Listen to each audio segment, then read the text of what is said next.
me revoilà, à la recherche de la pince d'or. Depuis son aventure au fond d'un filet de pêcheur, notre belle écrevisse redoublait de prudence. Et Monsieur Cyric veillait bien sur elle. Monsieur Cyric paraissait très vieux par son apparence.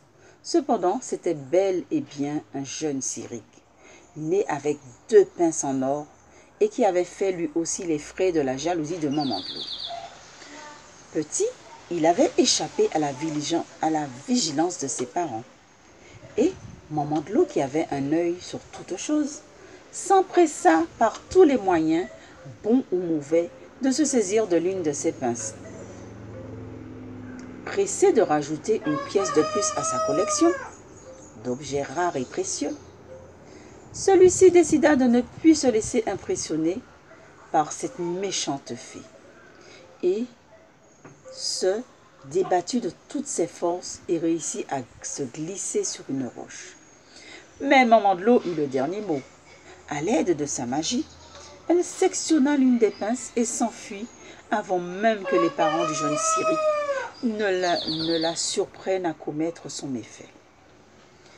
Papa et maman Cyric retrouvaient leur fils en pleurs, une pince en moins. La colère s'empara d'eux. Cependant,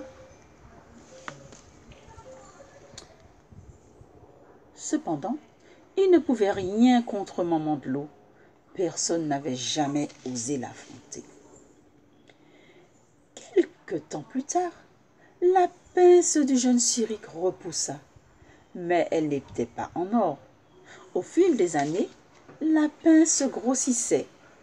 Plus elle grossissait, plus le Cyric vieillissait.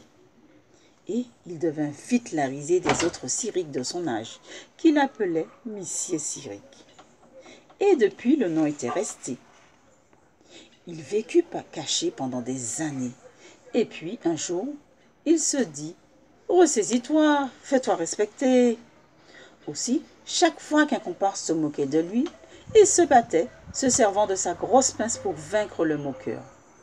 À force de tout le temps gagner, les habitants de la rivière finirent par le craindre et le respecter. Mais il finit très vite par s'ennuyer. Il décidait de voler au secours des animaux les plus démunis, tout en songeant au moment où il serait assez fort pour affronter Maman de l'eau, afin de récupérer sa pince en or. Car en fait, Maman de l'eau lui avait jeté un sort, et seule la conquête de sa deuxième pince en or annulerait le sort et lui rendrait son apparence de jeune Cyric. Prise de sympathie, notre belle écrevisse décida de l'aider. Ne pouvant rentrer chez elle, l'écrevisse rose était partante pour une nouvelle aventure. Ils se mirent en route, passant chez chaque animal afin de recueillir les informations qui les aideraient à trouver le repère de Maman de l'eau, car la rivière est vaste. Afin d'éloigner les prédateurs avides de chair d'écrevisse, elle pousse un petit cri dès qu'un danger approche. Voilà des heures qu'il nage vers le domaine de Maman de l'eau. En chemin, il rencontre Maman Maïgouin. Notre écrevisse la questionne sur le lieu de vie de Maman de l'eau. Puis, elle rencontre comples habitants, Monsieur Toti, Mansansi. Tous lui déconseillèrent de s'approcher de Maman de l'eau et lui demandent d'arrêter ses recherches. Monsieur Cyric est épuisé. Plus il approche du domaine, plus sa pince devient lourde. Il se dit qu'ils ne sont pas loin. Mais la pince est trop lourde, il n'arrive plus à avancer, il veut renoncer. Et notre écrevisse rose lui dit « Une promesse est une promesse. Tu m'as sauvé la vie, je ne te laisserai pas tomber. » Il se dit que faire. Elle met Monsieur Cyric en lieu sûr et décide de poursuivre l'aventure. Si près du but, pense-t-elle, je ne vais pas abandonner. Elle promet à Monsieur Cyric de revenir avec la pince. Je saurai me défendre grâce à mon don de parole.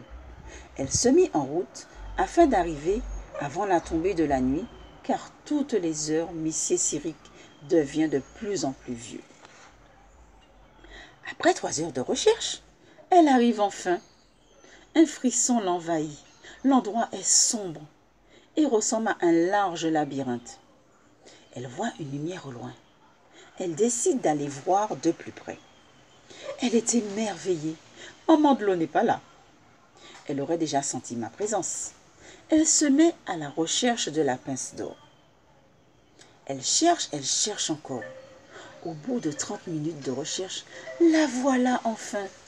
Et mieux encore, un antidote y est attaché.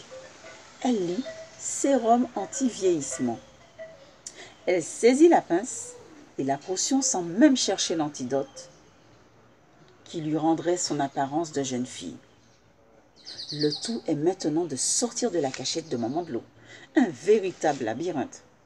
Voilà, maintenant un beau moment qu'elle cherche la sortie.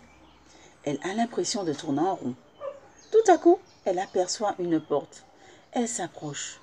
Devant la porte, un énorme bouc lui barre la route. Qui va là?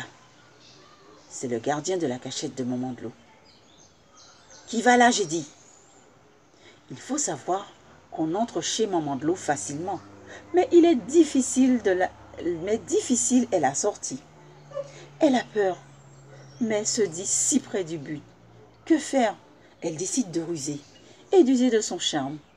Quel bouc résisterait à une si jolie écrevisse? Prise de sympathie, le bouc la laisse passer. Elle s'empressa d'aller retrouver Monsieur Cyric, qui l'attendait depuis fort longtemps. Elle le trouva las, la pince aussi grosse que son corps. Vite, il faut faire vite. Elle assemble la pince en or et la grosse pince. Elle passe l'antidote sur la pince de Monsieur Cyric, en prenant bien soin de n'oublier aucun pli. Et, au fur et à mesure que la grosse pince fond, et la pince en or reprend sa place, Monsieur Cyric se transforme aussitôt, sa pince retrouvée, en un beau et jeune Cyric. Ses comparses émerveillés l'accueillent comme un roi. Ibout!